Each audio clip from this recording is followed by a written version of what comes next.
Hello मैत्रिणींनो, कशा आहात? आज आपण बनवणार आहोत पास्ता, बिना टमाटा पास्ता। सर्वप्रथम आपण गॅस चालू केलेला आहे। गॅस चालू करून त्याच्यात पाणी टाकायचे, पातेलं ठेवलेलं आहे। आपल्याला उकळायला टाकायचं आहे। आता उकळी येते, त्याच्यात आपण तेल टाकणार आहोत, मीठ टाकणार आहोत, पास्ता।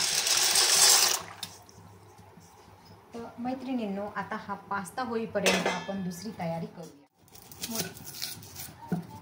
यासाठी लागणार आहे कांदा। कांदा आपण मस्तपैकी बारीक चिरून घेऊया। मिरच्या। आपला पास्ता आता झालेला आहे। आता आपल्याला ही फोडणी घालायची।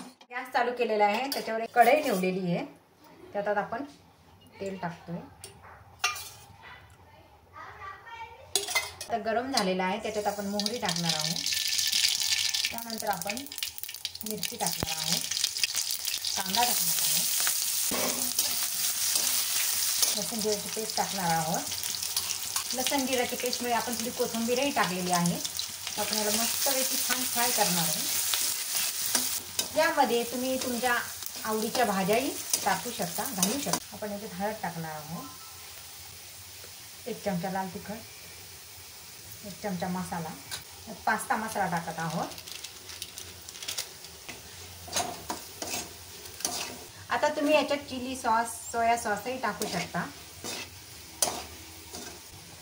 पास्ता टाकून घेऊया आपण। चवीनुसार थोडंसं मीठ, प्युरी न टाकता टोमॅटोचा सॉस टाकत आहे। मस्तपैकी छान असं याला फ्राय करून घ्यायचं आहे।